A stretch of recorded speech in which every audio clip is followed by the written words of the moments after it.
আমূল পরিবর্তন সাধন করা হয়েছিল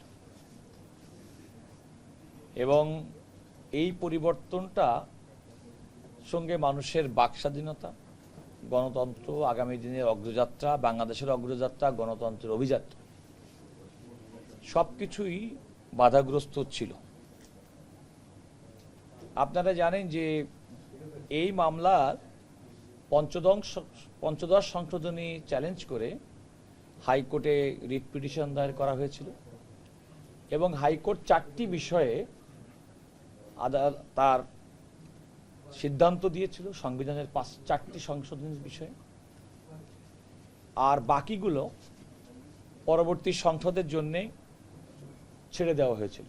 অর্থাৎ পরবর্তী সংসদ আরও যে সমস্ত বক্তব্য পিটিশনারের পক্ষ থেকে করা হয়েছিল সেই পিটিশনারের বক্তব্য অনুযায়ী সেগুলো পরবর্তী সংসদ কর্তৃক গৃহীত হবে মর্মে একটা পর্যবেক্ষণ সহ নিষ্পত্তি করা হয়েছিল। এই মামলার সবচেয়ে গুরুত্বপূর্ণ সেটি হচ্ছে যে নির্দলীয় তত্ত্বাবধায়ক সরকার ব্যবস্থা, যার মাধ্যমে বাংলাদেশে অবাধ, সুষ্ঠু এবং নিরপেক্ষ নির্বাচন অনুষ্ঠিত হয়েছিল, কমপক্ষে 2টি নির্বাচন। একটি হচ্ছে 1996 সালের নির্বাচন এবং একটি হচ্ছে 2001 সালের নির্বাচন। এই নির্বাচনের মাধ্যমে বাংলাদেশের মানুষ ভোট দিতে পেরেছিল, বাংলাদেশের মানুষ গণতন্ত্রের পথে হাঁটা শুরু করেছিল, কিন্তু সেই পথযাত্রাকে রোধ করে আবারও একদলীয় ব্যবস্থায় ফিরে নেওয়ার জন্যই মূলত পঞ্চদশ সংশোধনী আনা হয়েছিল, যেটা পিটিশনার রিট পিটিশনাররা বলেছেন।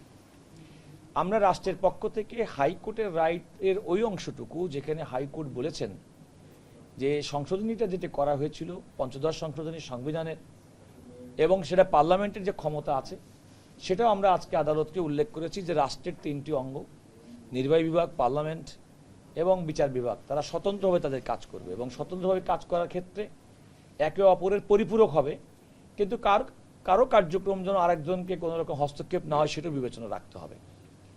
তো সংসদ, কিন্তু আপনারা জানেন যে আমাদের দেশে সংবিধানের ইতিপূর্বের বেশ সংশোধনী, কয়েকটি সংশোধনী যেগুলো বিচার বিভাগের চ্যালেঞ্জ হয়েছে এবং আমাদের বিচার বিভাগ কিন্তু সেই সংশোধনীগুলো বাতিলও করেছে। হাইকোর্ট কিন্তু সংবিধানের পঞ্চদশ সংশোধনীর মাধ্যমে কমপক্ষে 4টি জায়গা কিন্তু বাতিল করেছে। তার মধ্যে একটা হচ্ছে নির্দলীয় তত্ত্বাবধায়ক সরকার ব্যবস্থা পুনঃপ্রবর্তন সংবিধানে ফিরিয়ে এনেছে। বাকিগুলো বিষয় সম্পর্কে আমরা বলেছি সংশোধনের মধ্যে কিছু বিষয় আছে যেগুলো বাংলাদেশের পরিবেশ, বাংলাদেশের নিগোষ্ঠীর সঙ্গে সম্পর্কিত, সে সমস্ত বিষয়গুলো ওই সংশোধনের মধ্যে আছে। তবে বেসিক যে বিষয়টি আমরা আদালতকে বলেছি যে যেহেতু হাইকোর্ট বিভাগ পর্যবেক্ষণ দিয়েছেন যে সংসদের এই ক্ষমতা আছে এবং আমরা মনে করি সংসদ সার্বভৌম আইন প্রণয়নের ক্ষেত্রে, সংবিধান সংশোধনের ক্ষেত্রে, সুতরাং আদালতের কাছে যদি মনে হয় ইতিপূর্বে আমাদের দীর্ঘদিনের রায়ের মাধ্যমে স্থাপিত যে আমাদের সাংবিধানিক মৌলিক কাঠামোর পরিপন্থী যদি কোনো সাংবিধানিক সংশোধনী হয়, তাহলে সেটা যে হাইকোর্ট ইতিপূর্বে 8ম সংশোধনের মামলা থেকে শুরু করে বেশ কয়েকটি মামলায় যে সিদ্ধান্ত দিয়েছেন, সেটা তো অবশ্যই সেটা আদালত দেখবেন। আর একটা হচ্ছে যদি সংবিধান বহির্ভূত যদি কোনো কার্যক্রম গ্রহণ করা হয় সংবিধান সংশোধনের নামে, তাহলে সেটাও কিন্তু আদালত ইতিপূর্বে কিন্তু সেগুলো বাতিল ঘোষণা করেছেন। এর বাইরে আমরা এই 2টা প্রিন্সিপালের উপরে দাঁড়িয়ে অন্যান্য কোনো সংশোধনী যদি সংবিধানে থাকে এবং যদি আদালত মনে করে যে আদালতের এবং দীর্ঘদিনের আমাদের জাজমেন্ট, আমাদের রায় তার সঙ্গে সাংঘর্ষিক, তাহলে আদালত সেক্ষেত্রে তার রায় দিতে পারবেন।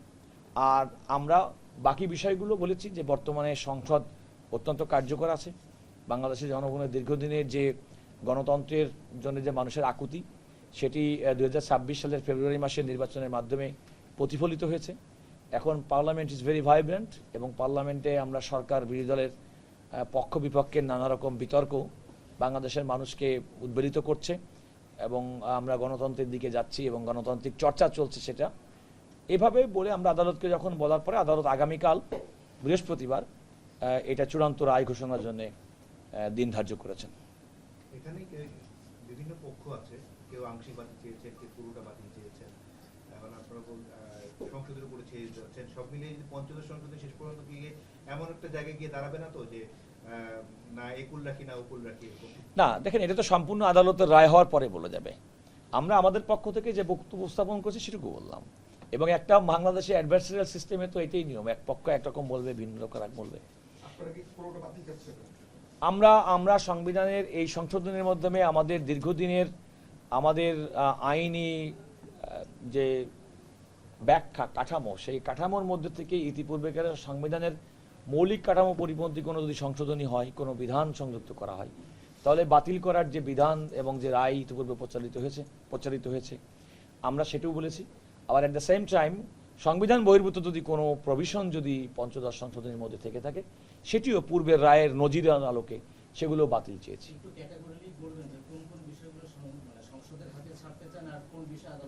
দেখেন, আমার মনে হয় যে এর এক্সটেন্সিভলি আমরা কোর্টের সামনে বলেছি এবং আমরা আমাদের পক্ষ থেকে অ্যাটর্নি জেনারেল অফিসের পক্ষ থেকে সংবিধানের পঞ্চদশ সংশোধনের পূর্বের সংবিধানের কি অবস্থা ছিল এবং পরের কি অবস্থা আমরা প্রত্যেকটা ক্যাটাগরিক্যালি আমাদের অতিরিক্ত attorney general mister Asadur Rouf, mister barrister অনিকার হক এবং আব্দুল্লাহ মাহমুদ এবং আমি সহ আমরা কিন্তু সেগুলো আদালতকে দেখিয়েছি।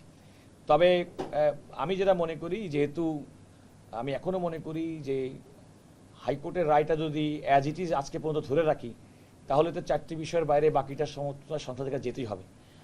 দেশের সর্বোচ্চ আদালত সুপ্রিম কোর্টের আপিল বিভাগ বাংলাদেশের মাননীয় প্রধান বিচারপতি সহ 4 বিচারপতি সমন্বয়ে গঠিত বেঞ্চ, পূর্ণাঙ্গ বেঞ্চের শুনানি করেছেন এবং শুনানির পরে তাদের রায়ের যে পর্যবেক্ষণ হবে, রায়ের যে অপারেটিং পার্ট হবে, তার উপরে সংসদ নিশ্চয়ই সে অনুযায়ী পরবর্তী সংবিধানের সংশোধনী এবং সংবিধানের প্রয়োজনীয় সংশোধনের ক্ষেত্রে তারা কাজ করবে। একটা বিষয় সেটা হচ্ছে যে 15 অ্যামেন্ডমেন্ট যখন করা হয় সেই সময় সংসদ এগুলো করেছে, এই সংশোধনীটা এনেছে। সুপ্রিম কোর্ট হচ্ছে সংবিধানের প্রধান অভিভাবক, রক্ষক, তো সেই জায়গা থেকে সংসদ তো এই সংশোধনীটা এনেছিল, এখন কেন আবার সংসদের হাতে ছাড়তে হবে?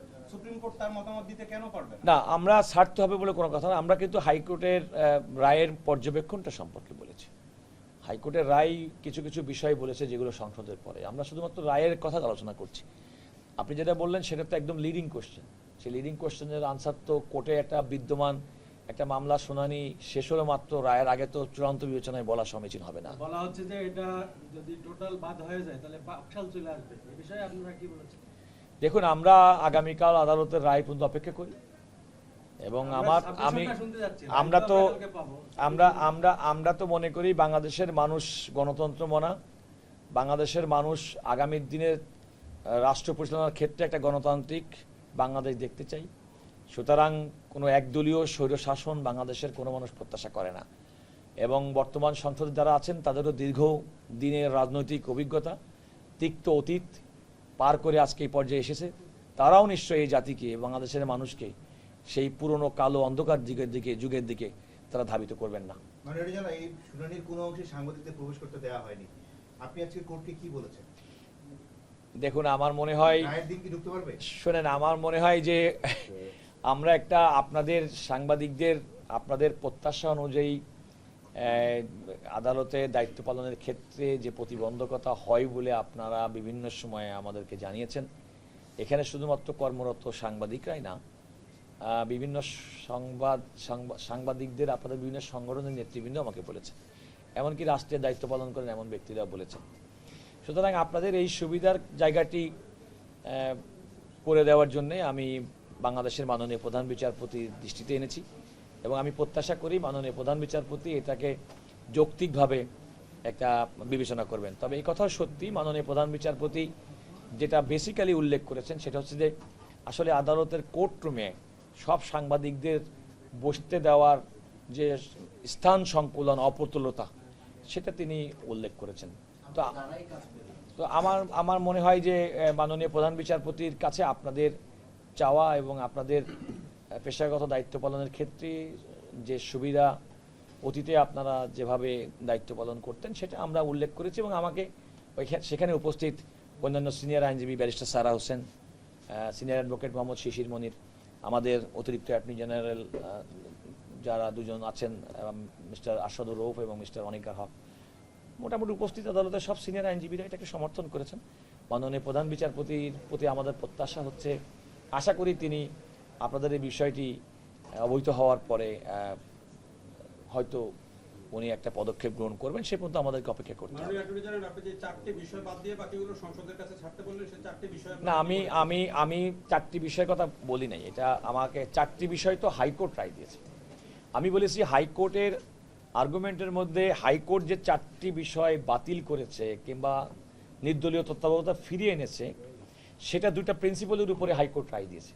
আমি বললাম ওই প্রিন্সিপালের উপর ভিত্তি করে যদি এই আদালত সুপ্রিম কোর্টের আপিল বিভাগে যদি মনে হয় যে সংবিধানে আরও কিছু বিধান এই প্রিন্সিপালের কারণে সংবিধানে থাকা উচিত না, তাহলে আদালত যেন সেই ক্ষেত্রে তার রায় প্রদান করেন। আরেকটা গুরুত্বপূর্ণ মামলার বিষয় একটু জানতে চাই, সেটা হচ্ছে রামিসার যে বিষয়, শিশু রামিসার যে ডেথ রেফারেন্সের যেই আমরা যতটুকু জেনেছি, আপনার এখান থেকে জেনেছেন যে পেপার বুক হয়ে গেছে, স্টেট ডিফেন্সও নিয়োগ হয়ে গেছে, ওই মামলাটার লাস্ট আপডেট কি অনেকদিন তো চলে গেল, সেই সময় যে পরিমাণ গুরুত্বের সাথে এগোচ্ছিল মাঝখানে থমকে গেল কেন? একেবারেই থমকে যায়নি, এটা আপনার নিশ্চিত থাকেন যে রামিসা হত্যাকাণ্ডের পরে মাননীয় প্রধান বিচারপতি হাইকোর্টে নারী এবং শিশু নির্যাতন দমন আইন সংক্রান্ত এবং এই ধারার অধীনে মৃত্যুদণ্ডাদেশপ্রাপ্ত ব্যক্তিদের দায়েরকৃত আপিল কিংবা রেফারেন্স সব কিছু শুনানির জন্য একটা বিশেষ বেঞ্চ গঠন করেছেন।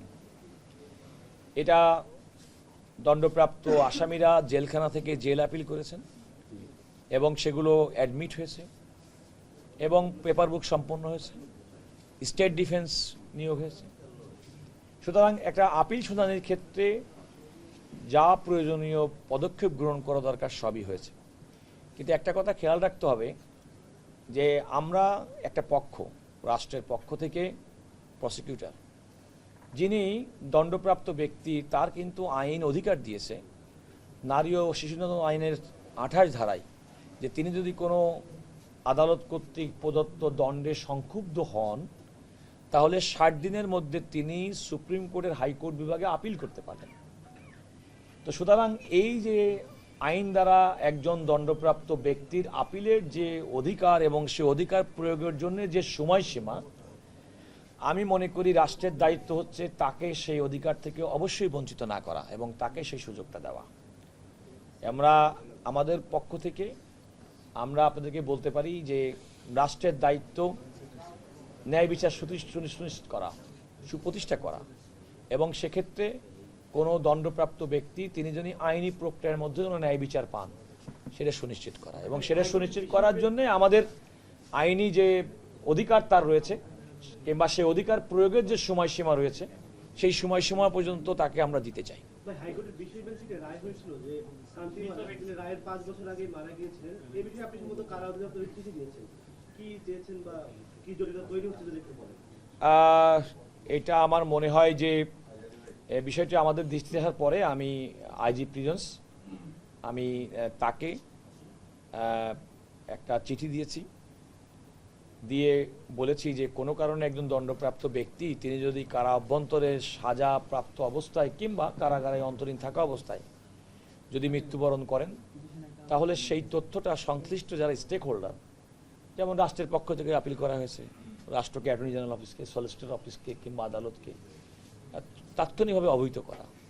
কারণ কোনো ব্যক্তি যদি মৃত্যু স্বাদ গ্রহণ করেন তার পক্ষে তো সেই আপিলের রায় সাজা কি হলো না হলো তার কোনো গুরুত্ব নেই, আমরা বলে এটা অ্যাবেটেড হয়ে যায়।